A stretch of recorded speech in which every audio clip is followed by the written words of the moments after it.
ትላንትና የአብርሽ ቤት የተለቀቀ ቪዲዮ ማለት ነው። አሁን ማለት ነው ቤተሰብ አብርሃም እና ሩታ ተለያዩ ማለት እንችላለን። አሁን ነገሩ ሩታን ይመለከታል። ነገሩ ሩታ እንትን ትላለች። ግን ለምን አብርሃም እና ሩታ ከተለያዩ ለምን ለአብርሃም ቪዲዮ ተሰጠ ማለት ነው? ለሩታ ሊሰጥ ይቻላል። በቃ አብርሃም መጥቷል፣ እሷን መጣ፣ ለሱ እንደዛ ትሰራለች። ድንገት መጣ ወይ ደግሞ ዳይሬክት ይሄው ሩታ አለ ሩታ አብርሃም ቪዲዮ ካሰራ ወይ ደግሞ ከተሰራ ቪዲዮ አያቆሙም መስራት አያቆሙም። አብርሃም ቻናል ላይ መስራት አያቆሙም። ከተሰራ አብርሃም ቻናል ላይ ነው ለቀቃ የምንለው። ተለያዩ ታዲያ እውነት ተለያዩ? ከተለያዩ ለምንድነው ማለቴ ለምንድነው ቪዲዮ ለራሷ አልወሰደችው? ይሄ ጥያቄ የሆነባቸው ሰዎች አሉ።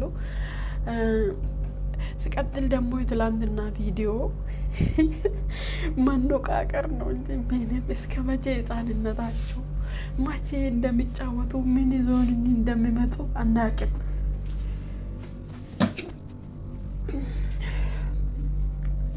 ወይ እንደዚህ አርጎ ፕራንክ ቢሆን ማለት ነው። ፕራንክ ቢሆን በጣም ጸዴ ነው፣ ምክንያቱም ያዝናናናል። ይኸውን ጭቅጭቅ ሁልጊዜ ጭቅጭቅ እና አብርሃም ደግሞ ምን አለ?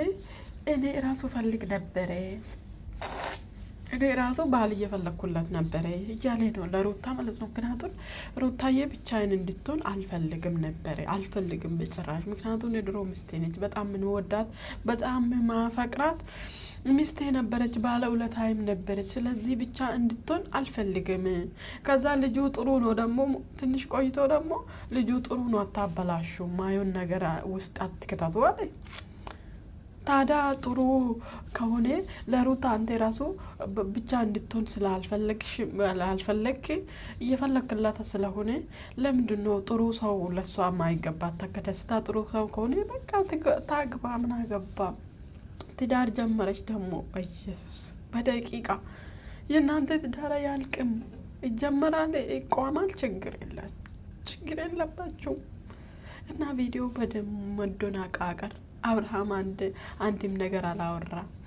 ስለዚህ ተገላገልኩ፣ ከህይወቴ ትወጣለች ውልቅ ብላ።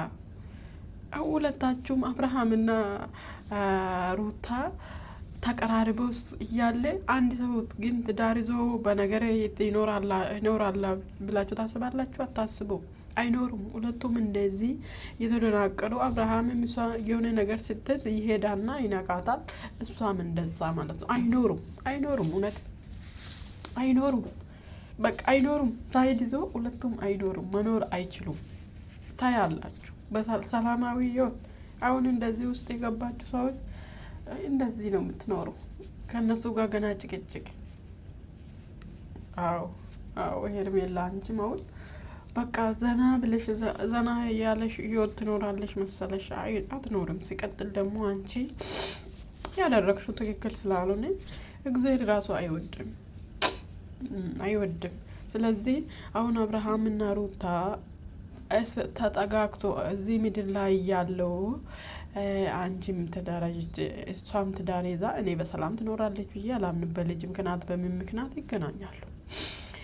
እሱም እንደዛ አትለቅም፣ በቃ አይለቀቁም። ምክንያቱም ልክ ተይዞ መደነቃቀር ነው ያዙ። ይሄ ሲያይ ተለዩ ማለት ራሱ በጣም ነው የሚከብደው። የተለያየ ሰው ምን ያገናኛችሁ? በቃ ያገናኛቸው ጉዳይ ይኖራል፣ ልጅ ነው፣ እሱም ማገናኘት ብቻ ነው እንጂ ለምን በዚህ ልክ ተገናኝቶ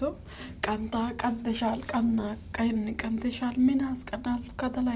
ተለያያችሁ እኮ ሀቢቦች፣ ምን ያስቀናል? አንቺም ከሆነ ምን ያስቀናል?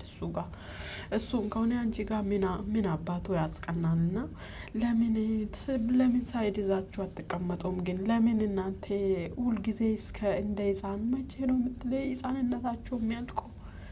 በጣም ነው የምትገርሙ። ወይ ተጋብታችሁ ትጋቡ ወይ ደግሞ ተለያይታችሁ ሲጓተቱ ሌላ አጠገባችሁ ያለ ሰው እኮ ነው የሚጎዳ። አሁን እውነት ሩታም እውነተኛው ፍቅረኛ ይዛ ከሆነ ያኛ ነው የሚጎዳ። ሄርሜላም እንደዛ አብርሃም ፍቅረኛ ያዘ እንደዚህ እሷ ነው በስጋት የምትኖረው። እነሱ የተጋተቱ ነው የምኖረው። እኔ ብያለሁ አይለቀቁም። ምን ታያላችሁ?